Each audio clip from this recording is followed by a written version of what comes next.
All right, I got Kevin Kerl with me here today. Kevin is the CEO of SelectOne.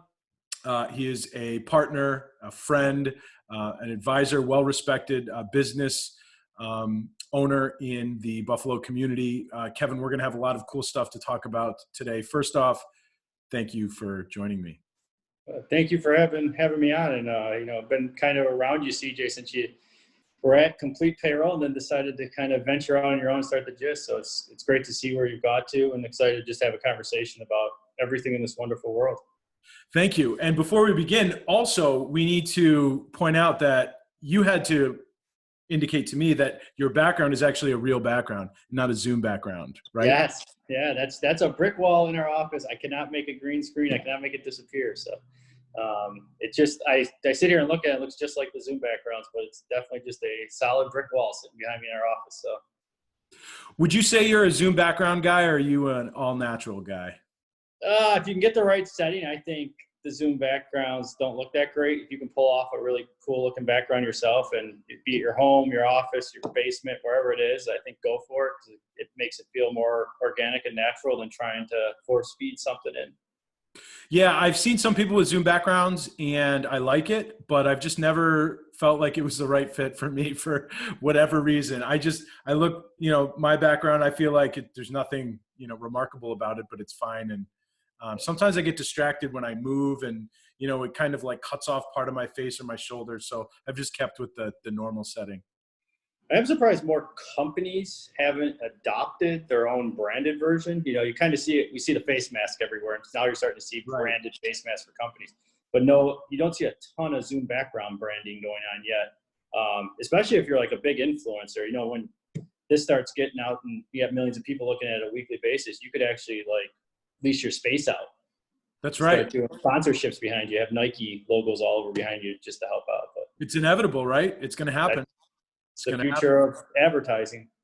So something else that we were talking about before we jumped on and hit record, the precedence of this whole thing. And you have a unique story because although you grew up in Western New York, you spent a number of years in Boston in the startup scene, and you talked about the bombing at the Boston Marathon and how that shut down the city for 2 days. So why don't you talk a little bit about what that was like?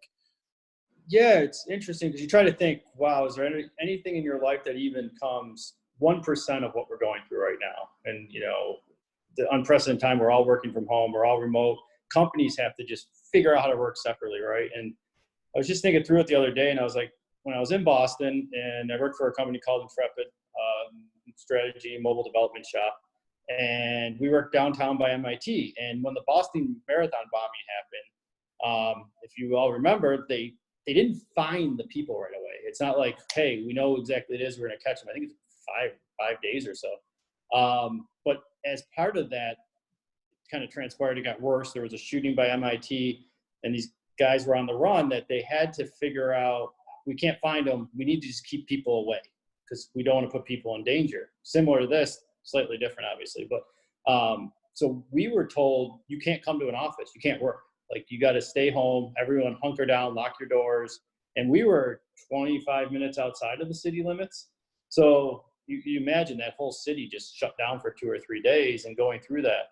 And I was thinking back, because like today, yes, we're going through this, but luckily our technology advancements over the last 10 to 15 years have allowed, I think, a lot of companies to adapt much quicker than in 2005, let's say. We didn't have Zoom, and we didn't have the ability to have shared cloud services where you could literally log in on any computer anywhere and be able to do your work for the most part.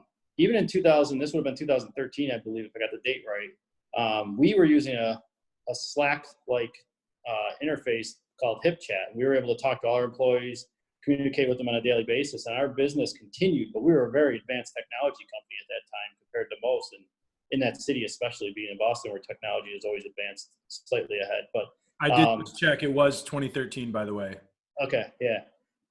So it's interesting to think like that was like a mini little microcosm of what we're going through today. And even back then, the same type of thing. How do you get your team to work remotely? How do you get them to produce? We don't know how long it's going to be. Luckily, that was a much shorter span than what we're going through today. But then I think back to like 2005, and I'm just like, oh my God, if something like this would have happened back then, can you imagine business would have just stopped? Yeah. Like, I don't think we would have been in any situation to be able to handle what we're able to do today. And I think sometimes we still even take all our technology advancements for granted that we're dealing with now. But yeah, I've seen it in a small microcosm then, and now obviously on a much larger scale. Yeah, that's really interesting. I think your point about taking some of this technology for granted is interesting and quite honestly refreshing, because with the disruption in our, normal activity, whether it be business or personal, it's been very easy just to focus on the inconveniences of all the interruptions. And I think right now people are absolutely craving leadership and optimism. And as long as it's not superficial and manufactured, but honestly pointing out things that we have to be thankful for, things that we can leverage to get through it or even thrive, right? Make the most of these scenarios. I think it's very fair to point out how fortunate we are that we have all of this technology that can keep some semblance of business activity moving, can keep us connected to our friends and family members. I mean, just imagine how much harder this would be just 30 years ago, right? Oh, Where, yeah. you know what I mean? It's just, you send just letters and talking on the phone, great. But like, I mean, just the way we're able to do like family group chats on, holidays and weekend, whatever. It's awesome. And I like focusing on that because it's just way too easy to focus on the downsides and inconveniences of it all. Definitely. I mean, another example of how technology allows us to continue. I'm on the board for a local nonprofit organization called Buffalo Prep, and every year they celebrate all their wonderful students are going through the program who are graduating high school. And this year we would be going to our what's called celebrations this week to celebrate all these students, and we can't because obviously we cannot have large gatherings like that. But they're doing a 51-hour online, totally social media driven celebration. Same exact thing. You're setting up Zoom happy hours for people. They're doing all these videos. All the students are talking, and it's going to go 51 hours straight for the 51 students who are graduating. And again, this is where like technology has allowed people to still be able to enjoy life, still have things happen in their lives that 20 years ago, you'd never been able to do that. This would have just stopped. There would have been no graduations. Nothing would have happened. I know we both have kids and we look at like birthday parties. I sang happy birthday on a Zoom line Saturday night to a good friend of mine's son who was turning 4. And he just put it out to everyone in the whole startup community. And I think there was like 40 people showed up on this Zoom call to sing happy birthday to this kid. And it's amazing the things when you look at how our communities come together and the things we're able to do together, even in these tough times, and it makes up for it. A lot of us don't look at work. We look at work as work. Some people do, but it's also your outlet. It's where you break your brain up from other stresses that occur in life, be it personal, be it challenges at home, is it with your kids, with your family. Work can sometimes be that breakup, and now it's like all becoming intertwined, but to still have the ability to communicate to people helps break up those busy times and keep a positive outlook on life. Yeah, 100%. I had a friend of mine use the phrase like, there are no days anymore. There's just no time, right? Because everything just kind of bleeds together, and it's moving fast as much as it is slow and monotonous. And what's the difference now between like weekends and weekdays? I mean, I've done my best to kind of really like separate my time doing work and not doing work. And yeah, I mean that's been a little bit of a challenge, but it's working okay. But that's certainly true, and I do admire how a lot of people have responded to that, and you just see all the things on social media. Let's talk about business for a second too. I mean, Sure. You were talking about how you've spent some time. You were at Intrepid in Boston, and you're keyed into the startup community. You have a 43 North Judge emblem on your quarter zip right there.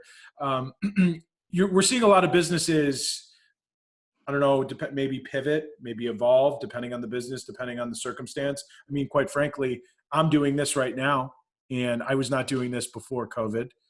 Something I'd wanted to do. It was something that I thought about for a while. And for me, it was a situation where no longer do I have the opportunity to attend networking events and connect with people physically, go to lunch, go to coffee, right? And also it occurred to me that if I didn't do it now, right, then really when would I ever do it? That there will never be a better time just to start doing this. So I felt a certain responsibility to myself to just show up and do it, right? And so I think it's a really unique time for businesses who want to produce more content and engage with people. And I know that you guys are doing it over at SelectOne with your Mm-hmm. business people series, and that's super cool. I talked to Ali on that. Um, what are you seeing? Like any, like, do you notice any like common denominators in ways businesses are responding to this and either evolving, trying new things, or in some instances like pivoting? It's interesting because you bring that up, and we're both big fans of Inbound, HubSpot's conference every single year on the East Coast. And, we've been going for 5-6 years. I know you've been going 3 or 4 years, I believe. And like all they talked about was content's king. And then all of a sudden, like over the last 2 or 3 years, they talk about you got to be doing video content. And we would all, and I know you and I had many conversations. We come back and be like, we got to start video. And we didn't do it. And we didn't do it. We didn't do it. And like, honestly, a lot of people didn't do it. It wasn't like a ton of stuff out there. And then all this happened and everyone's starting to do it, right? So it's like what we've been told at this conference that you should be doing, we all kind of waited until there was this crisis where it kind of forced us to do the things we have to do. And yeah, SelectOne's doing, I know you're doing, but you see a lot of other businesses trying to figure this out too. So I think on that end, content's out there. I listened to a podcast yesterday out of Europe. I think it was Ireland and the UK and a few other business owners on it. And they were talking about how 2020 is going to be all about brand and how you build your brand as a company. And a lot of that is video content, digital content. Like, don't overthink 2020 as this year you're going to increase sales. It's just not going to happen. Like, the economy is where the economy's at. A lot of things are frozen. You're not going to go out and, like, some businesses will because of how they're situated, but you're not going to have a 75% increase in sales this year. But it doesn't mean you can't spend time building for the future and building your brand recognition, both to acquire the best talent and have people who want to work for your company because of how you handled yourself through the situation, and be able to generate more sales in the future as we come back out of this. And companies, you've positioned yourself with a large content library. You've been able to get brand recognition and drive up social media numbers because, as you know, social media is all about being front of mind when the buying decision comes up. And so that's why I think a lot of companies are starting to adapt to this. Larger picture, I think there's going to be a lot of changes that come out of this in a lot of ways. Established big businesses do business, how startups do business. I think you'll see it in the private equity world. You'll see it in the VC world, how they invest, what they invest in. Changes always occur. There's kind of this weird model that you look at, like in the 1990s, web became a popular thing. The internet existed, right? And people started learning what is the internet, and then they learned how do I use the internet for business. And then the 2000s was all about expansion into mobile and how am I going to use mobile? And oh my God, I got the phone.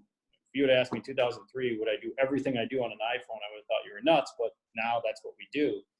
So 2020 through 2030, 2040, what is that going to look like? Is that more AI, machine learning, virtual reality?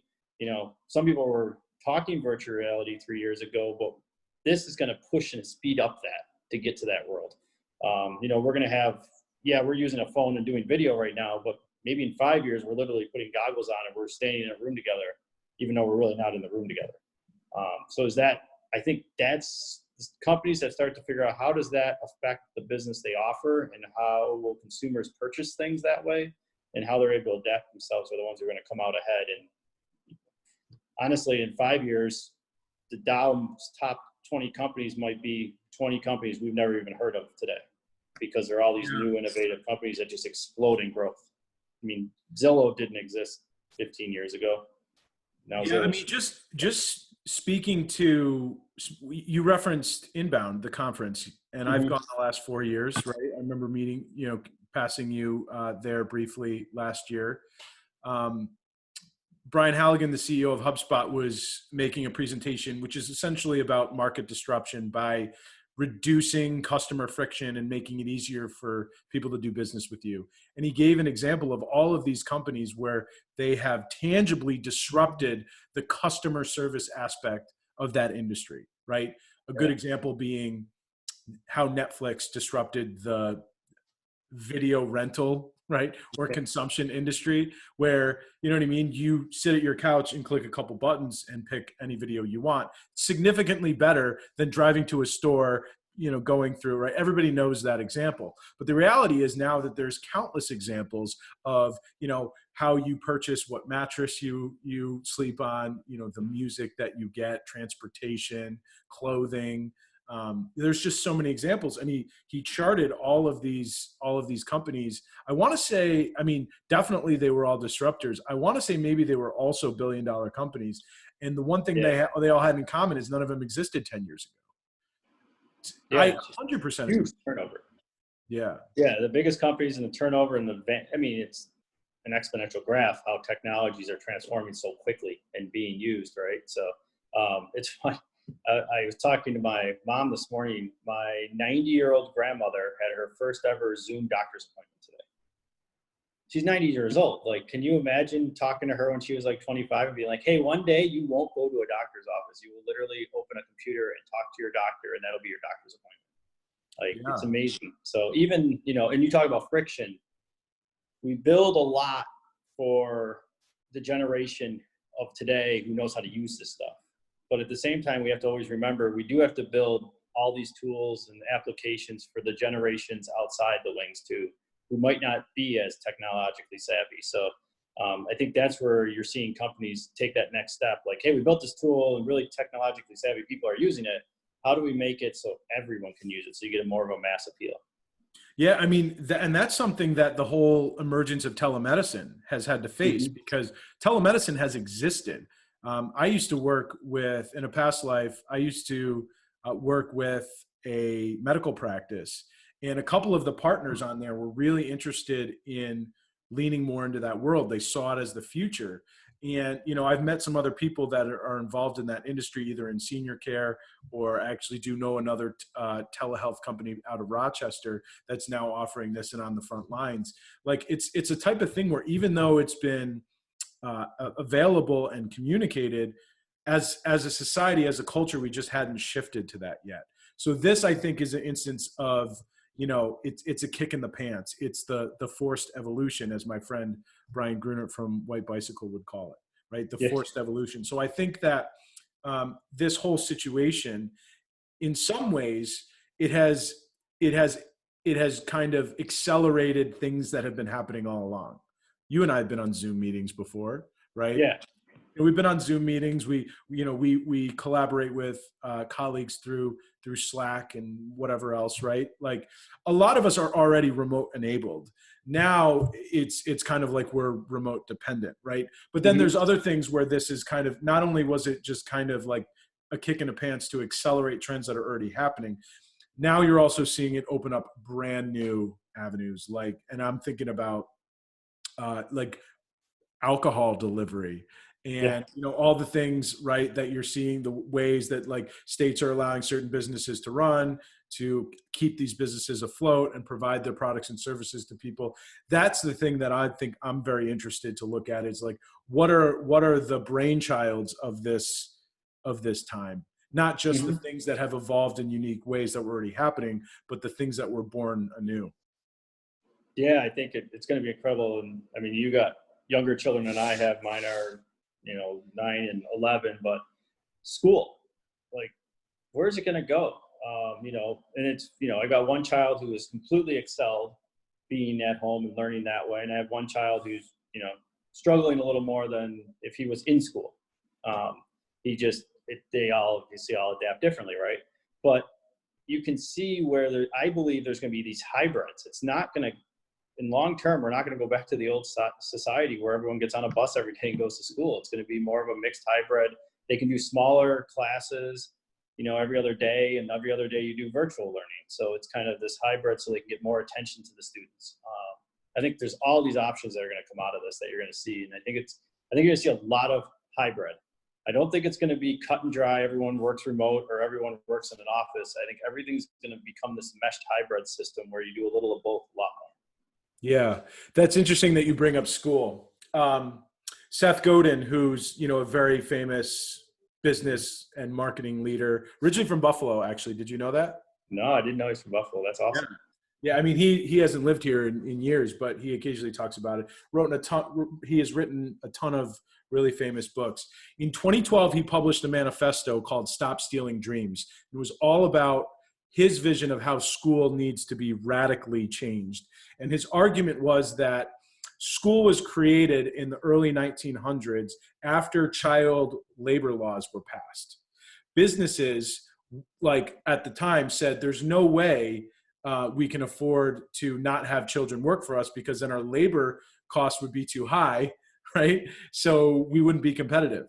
So they were very much opposing, the institution of child labor laws, right? Yeah. Exploitation of children. So after that is when, like, basically universal school happened, and they thought, well, the next best thing, if we can't have children work for us, is we can put them in a system that trains them, right, to be basically efficient and obedient factory workers. And so he makes the argument that too much of school, even now, exists around, single file lines, sitting in rows, following instructions, memorizing facts, and things that were useful at a time. But now when you consider the way that our economy and our society has evolved, what is the value of memorizing something? You just said, oh, I think the Boston Marathon was in 2013.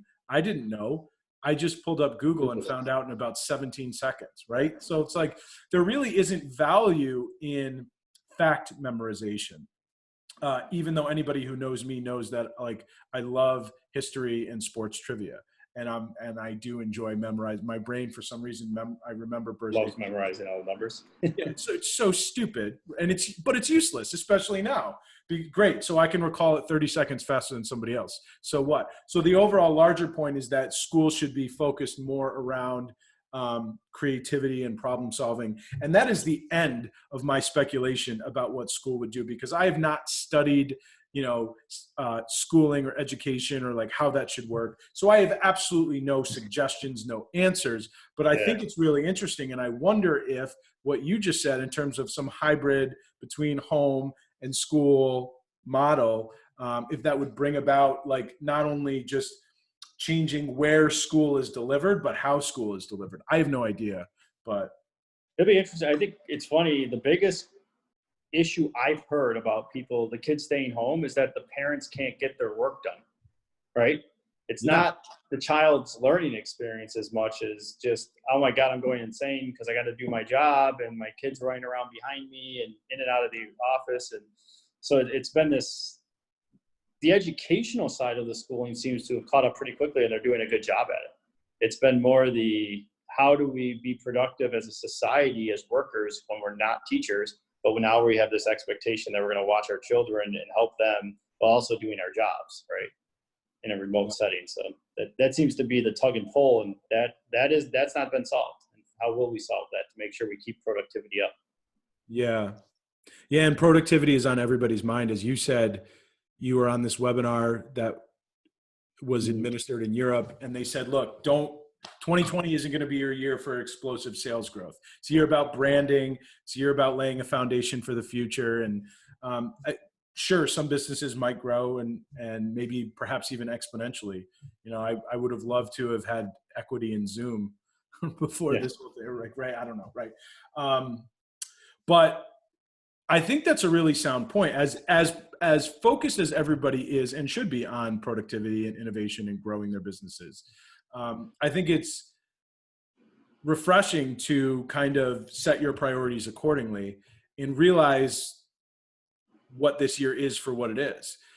However, at the same time, if I look back on all of the things that I've done to help, my business grow, or businesses that I've worked with grow, rarely can I look back and say, oh yeah, that thing was kind of like a faucet that you just turn on and off. I don't think growth is a faucet you turn on and off. In most instances, the things that ignited growth were things that took a long time, months or years of planning and build up, right? For example, something like this. I mean, I'm doing this for fun, and I'm doing this because I like sitting down and having conversations with people like you. People who have done this before, who now have large audiences, at one point started at zero. And usually, like, in terms of audience, and usually like they didn't make significant gains right out of the bat, but at some point doing it over time, right, that started to snowball. And I think most growth related activities in business work the same way, whether it be the marketing of a product or blogging or website traffic, Yeah. whatever. And so I think that the opportunity is for a lot of businesses to see the opportunity to lay foundation of groundwork that is going to pay off eventually, no matter what. And so it might as well be for them. Yeah, I mean, I think you're spot on about how growth happens for businesses. I mean, the only place you can have exponential growth quickly is when you have a product that you have very low or no competition in a market that is ready to accept your product, right? And that's where you hear a lot about startups and, oh my God, how they grow so quickly. It's because usually the very successful ones, whatever that product may be, is something that is either a very hard barrier to entry for other players to get involved with, is so first to market that no one else exists. And on the opposite end, there's a market that's ready to purchase whatever that be and do it quickly. And then they're able to exponentially grow quick. I mean, I talked about Intrepid a little bit when I was in Boston. We were a service company because a lot of times service companies are not the type of companies that grow quickly. It takes time. You build relationships, you build referral networks, and you provide services. Product companies can typically grow quicker. We were a service business, but we grew because in 2011, when Mark Hasler started the company, well, 2010 is when he started. 2011, we started to see growth, in 12 more, and 13 even more growth. iOS was becoming hot. People were starting to use iPhones more, starting to use, their Android phones more. And the fact that all we did was build for mobile phones and iPads applications for businesses, there wasn't a lot of competition. So if you wanted it, which big companies wanted it and were willing to pay a lot of money because they knew they had to be in there. They didn't know what they needed, but they had to be building these applications. It made it easy for us to grow very quickly. There was very limited other companies out there doing it, where if you're doing marketing or SEO marketing, now there's a lot of people individually and companies who provide that service. So, I mean, think just back to what you were saying, most businesses, most products, most services, it takes a longer time to build growth. You don't create exponential growth quickly just because you usually have a lot of competition for the same client base. You have to build your brand awareness of why you're differentiated and why your product offering is better. And then you're able to grow within those niche markets, especially on the service industry side. So. Yeah, and that's important to remember because oftentimes you'll see a business that grows fast and then you'll look back at it and say, well, of course it did. They had this, they had this, they had this. It was new, affordable, like all of that, all of those things. But even in instances where it is almost a new category or there's extremely low competition, usually in those instances, there's also little proof of concept. So going into it, the only way to know is to do. And I think that's kind of like the point for right now, where we're in a period of reinvention and of evolution. And I think the amount of experimentation associated with it is going to be exciting and will probably yield some really cool things moving forward. Yeah, definitely. I think a lot of innovation has to be around creating easier ways for people to do things, whatever that is. If it's, in your world, how do I interact with my clients in the most efficient way possible, not to create friction? We use that word a lot. In our world for recruiting, how do I make it as frictionless as possible for my clients? What do they really want out of us? What are they looking for? Are they looking for resumes from us? Are they looking for us to have these deep engagements so we understand their whole entire company at a deep level? And they're all different, right? Because every client's slightly different. And you being a service business too, realize that like not every client's the same.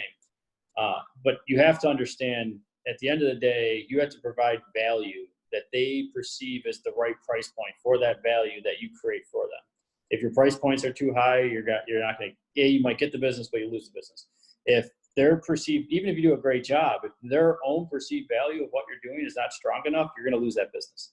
Yeah. So it's something, I see so many people who start businesses, they get frustrated. They're like, I've got this great offering, it's either service or product, and I know this company ABC needs it. I've talked to them. They told me they need it, but they won't buy it. Or I did an engagement and they walked away.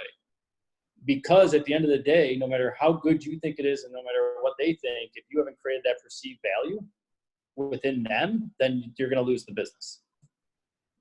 That's a great point. You just reminded me of something else that I have to ask you. Mhm. Obviously, this pandemic has affected a lot of businesses and their hiring strategy. SelectOne, you guys are a recruiting agency. You help people hire people, and I'm in a position now where I'm actually looking at hiring my first employee, whether it's an employee or an independent contractor, right? But Mhm. as the owner of a small agency who's looking to add to my team right now, I'm in a unique situation where I've never done this before. What would you say to people like me, right, who are looking to bring on new members to their team, but also especially right now in this pandemic? Like, what advice do you have for people looking to bring on new talent right now? I mean, any business, you should be forecasting. Like in a small businesses, I think struggle a little with this. Big businesses probably better at this. Enterprise even better. But like, adjust your forecast. Understand what it's going to look like. You're sitting here saying you got to hire. What is that you're hiring for, and where do you need to be month over month over month to justify that person being hired? Look out 12 months and say to yourself, okay, my sales are here. These sales are pretty locked in. Now is a good time to hire because I know my sales are there, and I think I'm going to bring in this much in sales over the next 12 to 18 months, and therefore I can justify the hire. If you're hiring because you have a blip right now for a month and a half or 2 months, when you look at your projections, you're like, oh, wow, I got all this work I need to capitalize on. I need to hire someone. But past that 2 months, you don't see the consistency that's going to exist to support that person. I would not recommend hiring that person. A lot of companies hire in blips and don't forecast out their hiring to make sure that's the right decision. If it's just a blip, find a contractor, right? Hey, I got an 8-week contract and we'll bring someone in to do the work. You might have to pay a little more for the 8 weeks, but you're going to save the money in the long run versus having a full-time employee. So really it's all about understanding where your business is going, forecasting that out, understanding the market and what's growing in that end. So did I lose you there or did that continue on? I got a phone I call. continue. Your video just cut out for a second, but it was fine. Yeah, I got a phone call. I had to decline. So yeah, it's really all about understanding your growth methodology. I think, let's say we get past all that and you're ready to hire, right? Now you're going to go out and find someone. And a lot of people I've heard and I've talked to are like, oh, well, I've got business. I'm doing well. This is a chance to upgrade my team or get someone amazing. The one thing I'd be aware of, and I think we're at 30 million people unemployed, right, is companies don't let their best people go, though. So, just because there's 30 million people unemployed does not mean if you needed the best digital marketing manager in the world and you think you're going to find that person because they must not have a job right now, that's just not true. They do have a job. They're still employed. So understand the market of these layoffs that have occurred over the last 3 months may not be the job that you're trying to fill. Therefore, it's still going to be a very competitive market from a salary standpoint and a skill set standpoint, especially if you're trying to hire them here in Western New York, that you might not just have 6 or 7 people with the skills you're looking for. Yeah, that's a good point. You brought up the possibility where you're not sure if you can when you forecast you're projecting revenue, maybe you're confident in enough revenue to sustain this employee for a year or more, then just go with the contracting route. I wonder, I already work with, a number of contractors for certain things. And I know a lot of other businesses do. Do you speculate that you might see more of independent contractors in this period of uncertainty? I think short term for sure. I think there's right now we are, no matter what anyone says, in a very unstable, unsettling world. So when there's that much lack of stability, people are going to make decisions that allow them to adjust quickly. And temps and contractors allow you to do that much faster than full-time employees, right? So yeah, I think you're going to see more and more increase of that over at least the next 6 to 9 months here. And understanding that if things start to settle down again, you just start converting into full-time. So you could see that. Now, the thing that's thrown in here that is unprecedented that I've never seen before is this, the PPP plan, the government supporting and giving money to companies to hire full-time people. That I've never seen it before. And because it's unprecedented, companies are hiring people full-time to work within their organizations, even if they don't have work for those people to do, because they have money from the government that they need to do that. So I think that changes the game slightly. than anything we've ever seen. So it's hard to forecast that. But in the next 6-9 months, if you need to hire for certain positions, I think you're going to see a lot of temp and contractors or gig people doing multiple jobs, that type of thing, where people are working 2 different jobs just to kind of make ends meet and also have some stability to their work. Yeah, that makes sense. How are you personally just holding up through all of this? Doing good. You know, it's a world. We live in this. I've always been pretty calm demeanor as it is. I actually enjoy chaos in a roundabout weird way, where it's like it kind of invigorates me to work and do things and create change. I believe that the best changes this world's ever had is through events that are not normal. I think normal creates complacency within the business world, and companies start just doing the same thing over and over. And when things like this occur, they have to change readily. You go all the way back, like World War II, obviously a huge event in the world. It created a lot of change in how business was done and how people worked and who worked and how the home life was. And then you kind of go through, and different events happen that change the way the work world occurs. And this is another era that's going to change the way we innovate as a world, how we work together as a world. One very interesting thing that I did hear on this podcast yesterday was they expect a movement towards onshoring.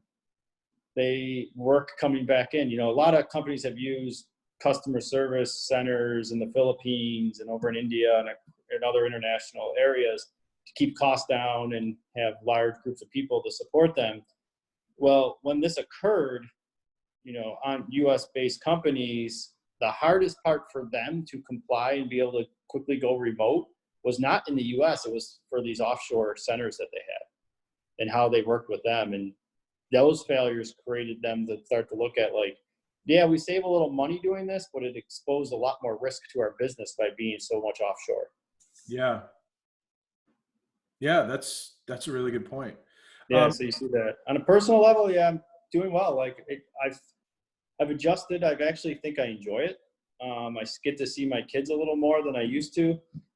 You never realize how much time you waste when you are going in and out of an office on a daily basis. You know, the drive in, drive out. So go to lunch, come back from lunch.